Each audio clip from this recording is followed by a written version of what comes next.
Normally ये होता है पेरेंट्स का कि अगर उनका बच्चा कुछ भी अच्छा परफॉर्म करे, कहीं पे अच्छा नाम कमाए, तो बड़ा अच्छा लगता है, बड़े अच्छे अच्छे कॉम्प्लीमेंट मिलते जी। हैं। लेकिन जब हम आर्टिस्ट के यहाँ होते हैं, वहाँ पैदा होते हैं, जी। तो कॉम्प्लीमेंट इतनी आसानी से मिलता है? मेरा कुछ ऐसा बचपन से वो प्लान होता है ना कि पापा के सेट्स पे जाओ, फिर मतलब 12th स्टैंडर्ड के बाद पढ़ाई मत करो, डैड के किसी दोस्त के वहाँ पे असिस्टेंट डायरेक्टर लग जाओ, ये सब मैंने किया ही नहीं है। तो जब किरदार प्ले करते हैं तब तो वो अपने अपने रूप में रहते हैं, जी। लेकिन उसके बाद जब पुनीत जी अपने रंग में आते हैं, जी। अपने रूप में आते हैं और जब सिखाते हैं, जी। समझाते हैं जी। या कभी कभी डांटते हैं, हाँ। तो वो क्या होता है? एक और प्ले मैं अभी लिख रहा हूँ, राधा की मुक्ति। ओहो। कृष्ण भगवान जब चले गए थे वृंदावन से अपने कर्म और अपना कर्तव्य निभाने, तो राधा जी का क्या हुआ था किसी को पता नहीं। जीवन के आदर्श समेटे घर घर पूजित ग्रंथ महान। हेलो फ्रेंड्स, वेलकम टू फिल्मी फंडे, joinfilms.com। मैं हूं आपका अपना वीरेंद्र राठौर और आप देख रहे हैं बॉलीवुड का Google, join films YouTube channel. आज मेरे साथ हैं सिद्धांत सर, जो कि राम का रोल प्ले कर रहे हैं जय श्री राम रामायण में। सर, इतना बड़ा रोल, इतना बड़ा प्ले, इतनी बड़ी जिम्मेदारी, ये सब कैसा लग रहा है? जी, जहाँ तक मैं मानता हूँ, देखिए ये रोल हम नहीं चुनते हैं, ऐसे रोल्स हमें चुनते हैं। ओके।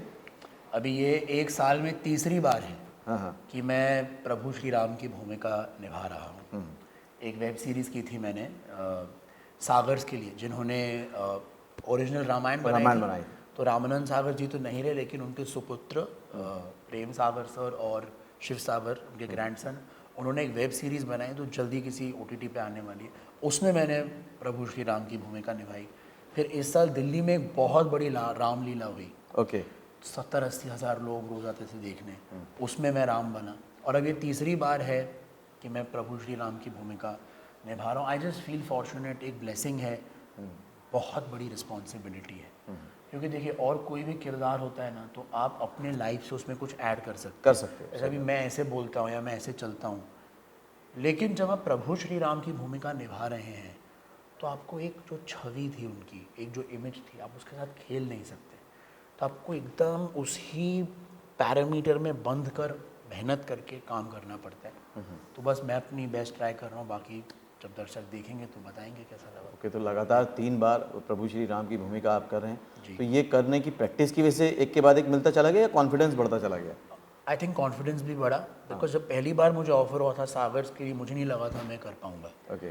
क्योंकि आजकल की जो हमारी ज़िंदगी होती है, एक लाइफस्टाइल होता है, और एक राम भगवान का जो एक चरित्र था, जो एक कैरेक्टर था, जो उनकी, मुझे बहुत डिफ़िकल्ट लग रहा था, लेकिन मैंने चलो वो कर लिया। मज़ा क्या आया जब मैंने रामलीला की ना, तो राम भगवान की लाइफ का एक एक प्रसंग मुझे सीखने मिला, क्योंकि मैंने स्टेज पे प्ले किया। यानी जब उन्होंने कैसे शबरी एक शेड्यूल कास्ट की थी, उनका एक बेर खाया, कैसे Nishad Raj backward schedule tribe के थे, वो भी उनके दोस्त थे, फिर केवट की नैया को पार किया।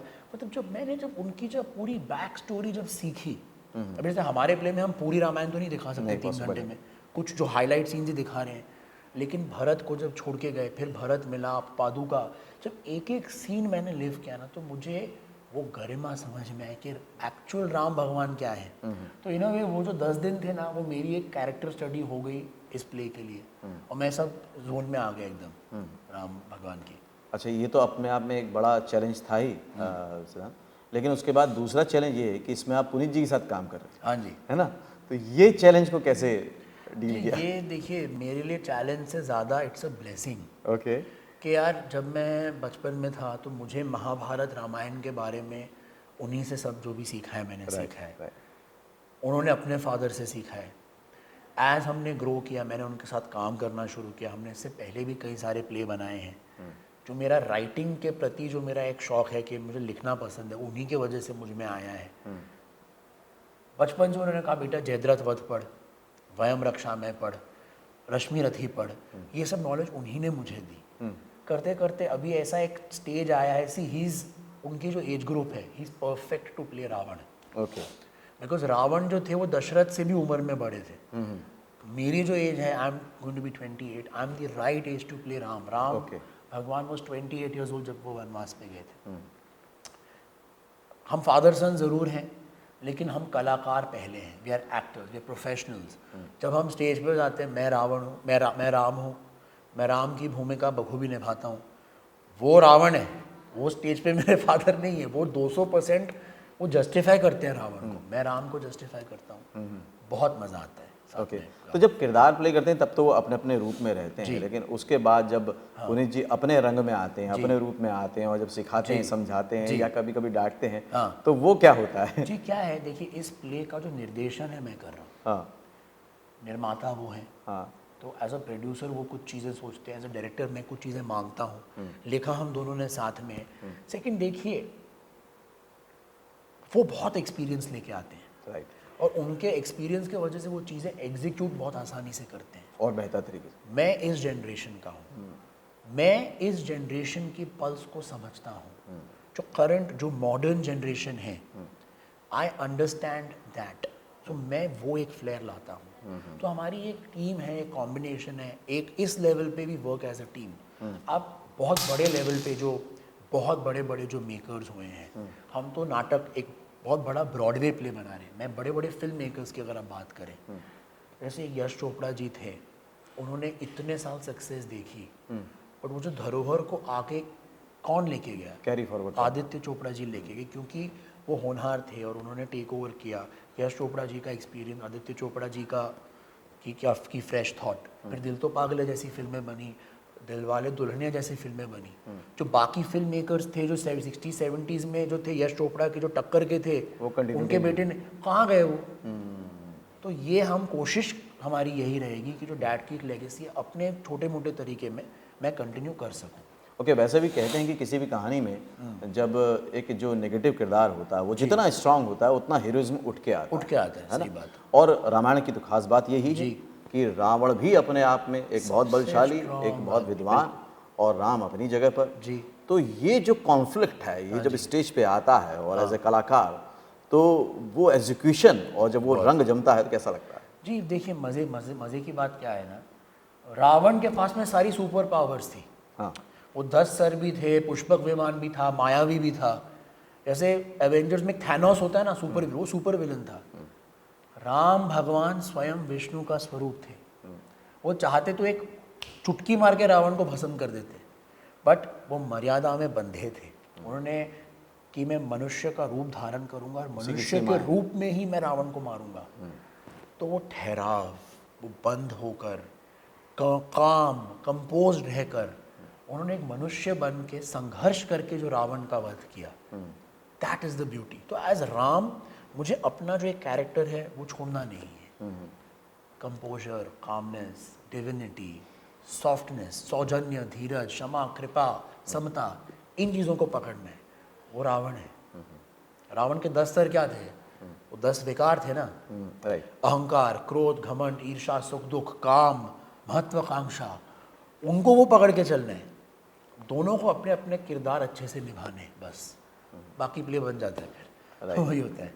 नॉर्मली ये होता है कि जब एक्टर की फैमिली में कोई होता है तो उसका पहला काम यही होता है कि एक्टर की तरफ ही अट्रैक्शन होता है, लेकिन जैसा आपने बताया कि आपका राइटिंग में रुझान ज़्यादा बढ़ा और उसके बाद स्टेज, स्क्रीन से ज़्यादा स्टेज पे आप काम कर रहे हो। तो ये चेंज ओवर, ये ट्रांजिशन कैसे आया? जी देखिए, मैं आपसे कहता हूँ, मैंने अपना MBA किया है, तो मैंने पढ़ाई की, मैंने अपना ग्रेजुएशन की, पढ़ाई की। जब मैं स्कूल में था, मैं बहुत सारे एलिक्यूशंस और डिबेट में पार्ट लेता था। तो मुझे ये तो पता था कि मुझ में एक स्पीकिंग स्किल है, मैं बात कर सकता हूँ, और ऐसे राइटिंग और ये सब चीज़ें चलती थी। लेकिन जब मैं पढ़ाई करके वापस आया, 24-25 का हो गया, 3-4 साल पहले की बात है, तब मैंने बोला कि यार चलो मैं थोड़ा ना थिएटर ट्राई करता हूँ। तो ऐसे ही मैंने वर्कशॉप की नादिरा ज़हीर बब्बर जी की, उसमें मैं अच्छा था, मतलब तो लगा कि ये मैं कर सकता हूँ। मेरा कुछ ऐसा बचपन से वो प्लान होता है ना कि पापा के सेट्स पे जाओ, फिर मतलब 12th स्टैंडर्ड के बाद पढ़ाई मत करो, डैड के किसी दोस्त के वहाँ पे असिस्टेंट डायरेक्टर लग जाओ, ये सब मैंने किया ही नहीं है। मतलब मैं किसी को जानता नहीं हूँ, ना मेरे कोई दोस्त है, ना मेरे कोई दुश्मन है, मैं कुछ नहीं है। थिएटर जैसे सब बच्चे फॉर्म भरते हैं, पैसा देते हैं, वैसा किया उसमें। लेकिन मैं अच्छा था थिएटर, मतलब खुद की वो नहीं तारीफ कर रहा, लेकिन मुझे मज़ा आता था उसमें, और उनको भी मज़ा आता था जब मैं करता था। हाँ, तो पृथ्वी थिएटर पे परफॉर्म किया, इधर उधर किया। फिर धीरे धीरे थिएटर की तरफ मेरा बढ़ते गया इंटरेस्ट। फिर दिल्ली में एक थिएटर ग्रुप था FTS, उनके साथ किया मैंने परफॉर्म, और ये थे ओम कटारे जी थे, उनके साथ भी मैंने परफॉर्म किया। Then we stumbled upon this, ये जो आइडिया था ना कि एक सेलिब्रिटी लाओ जैसे पापा सेलिब्रिटी है, नीतीश भारद्वाज जी सेलिब्रिटी है। एक सेलिब्रिटी लाके प्ले बनाओ और आसपास आप यंग एक्टर्स जैसे हम लोग को भर दो, तो आपकी कॉस्ट भी हैंडल हो जाती है, at the same time celebrity के नाम पे टिकट बिक जाती है। This is something I came up with in around about 3-4 years back. Okay, this was my concept कि डैड ऐसा करते हैं, आप हो, गूफी अंकल है, गूफी पेंटल है, सुरेंद्र पाल जी हैं, उर्वशी ढोलकिया है, मेघना मलिक है, सब सर्कल 5-6 सेलिब्रिटीज़ ले ली हमने, महाभारत एंड एपिक टेल बनाया। उसमें हम यंगस्टर्स भी थे, मतलब 70% या 60% हम परफॉर्म करते थे, लेकिन ये 5-6 जो सेलिब्रिटीज आने से प्ले हो जाता पूरा ऑरा चेंज हुआ। तो फिर वो हिट हुआ। अभी हमने ये बना दिया प्ले, तो ये मेरा I like to do this. Okay. Management आती है तो वो कर लेता हूँ मैनेज। आगे और क्या क्या प्लानिंग है आपकी? सर इसके बाद पहले तो अभी ये लॉन्च है इस प्ले का, तो राम भगवान की कृपा हो कि अगले 2-3 साल मुझे कुछ टाइम ही नहीं मिले कुछ भी करने यही को। करें। हम महीने में 8-9 शोज इसी प्ले के करें। हमने महाभारत के 150 शो किए हैं और उसमें से 2 साल लॉकडाउन की वजह से सब बंद था, उसके बावजूद तो मतलब 2 साल में अगर 150 शो कर लिए तो आप पकड़ लो 75 शो तो किए। Right. हम चाहते हैं हम इसके 100 शो करें 1 साल में। उसके बाद में एक और प्ले मैं अभी लिख रहा हूँ, राधा की मुक्ति। ओहो, कृष्ण भगवान जब चले गए थे वृंदावन से अपने कर्म और अपना कर्तव्य निभाने, तो राधा जी का क्या हुआ था किसी को पता नहीं, एंड कैसे कृष्ण भगवान को एंड तक एक कटाक्ष थी, एक मलाल थी मन में कि कहाँ गई। तो उन्होंने अपने एक फ्रेंड को भेजा था उद्धम को, उनसे बहुत ब्यूटीफुल कहानी है। तो इट्स अबाउट लव स्टोरी। तो उसमें मैं कृष्ण की भूमिका निभाऊंगा, एक कोई अच्छी कलाकारा को लेंगे राधा के लिए, और कुछ गेस्ट अपीयरेंस में दुर्योधन है, वो तो पापा ही करेंगे। तो ऐसे ही वही बात है, 2-3 सेलिब्रिटीज भी ले आएंगे हम। तो ये अभी नेक्स्ट वो है प्लान में, but that is not right now because अभी ये होगा लॉन्च, मेरी वो वेब सीरीज रिलीज होगी सागर्स वाली। ओके। तो मैं वो थोड़ा ना मतलब मैं रिलीज करके देखूंगा कि उसका क्या होता है, उसके हिसाब से मैं कुछ नया फिर शुरू करूंगा। ओके। ये plan नॉर्मली ये होता है पेरेंट्स का कि अगर उनका बच्चा कुछ भी अच्छा परफॉर्म करे, कहीं से अच्छा नाम कमाए, तो बड़ा अच्छा लगता है, बड़े अच्छे अच्छे कॉम्प्लीमेंट मिलते हैं। जी। लेकिन जब हम आर्टिस्ट के यहाँ होते हैं, वहाँ पैदा होते हैं, जी। तो कॉम्प्लीमेंट इतनी आसानी से मिलते हैं? जी क्या होता है ना, मैं आपसे एक बात कहता हूँ कि माँ बाप तो आपकी तारीफ अपने बच्चे की तो तारीफ़ करते ही हैं, बट छोटी छोटी चीज़ें होती हैं। जैसे कभी कभी मुझे जब अप्रिसिएशन मिला है, तो जब मैं महाभारत करता था तो कुछ लोग कहते थे कि सर ये तो आपसे भी बेटर कर रहे हैं। तो डैड बोलते थे कि यार मुझे ना इससे बड़ा कोई कॉम्प्लीमेंट नहीं हो सकता कि ये मेरे से बेटर कर रहे हैं, बिकॉज फादर है ना, प्यार करते हैं। तो उनके लिए मतलब उनको बोल दो ना कि पुनीत जी ये ऑस्कर है, और ऑस्कर की जगह पे बोलो कि पता है आज सिद्धांत ने आपसे बेटर किया, ही विल चूज दैट। तो दैट्स हाउ पेरेंट्स आर, और सब अपने बच्चे को तो मतलब प्यार करते ही हैं, तो वैसा है। थैंक यू सिद्धांत, Thank you, sir. Thank you so much. तो ये थे सिद्धांत सर। बहुत अच्छी बात इसलिए कहूँगा इस वीडियो में क्योंकि अभी तक आपने टीवी आर्टिस्ट, फिल्म आर्टिस्ट के लेवल पे बातें को समझा है, लेकिन आज थिएटर के लेवल पे, स्टेज के लेवल पे बहुत सारी बातें आपने समझी होंगी। पहली बात तो ये कि आपको एज एन आर्टिस्ट खुद को एक्सप्लोर होने देना चाहिए। जैसे कि राइटिंग में उनका रुझान बढ़ा तो उन्होंने राइटिंग में काम किया, उसके बाद उनको लगा कि उनकी कम्युनिकेशन स्किल अच्छी है, वो बोलते अच्छा हैं, तो उन्होंने उसके लिए पर्टिकुलर ट्रेनिंग ली जाके, और उसके बाद तैयारी के बाद ही स्टेज पर आए।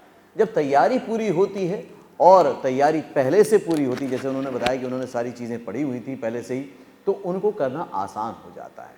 यहाँ पर आपके लिए जानने और सीखने वाली बात यह है कि आप चांस के पीछे अगर भाग रहे हैं तो चांस नहीं मिलेगा, लेकिन चांस की तैयारी पूरी है तो चांस ही चांस मिलता जाएगा और लगातार मिलता जाएगा। अगले वीडियो में फिर से मिलूंगा, तब तक के लिए देखते रहिए, सीखते रहिए, जमे रहिए। All the very best. I will join films someday. मन में है विश्वास, पूरा है विश्वास, हम करेंगे join films.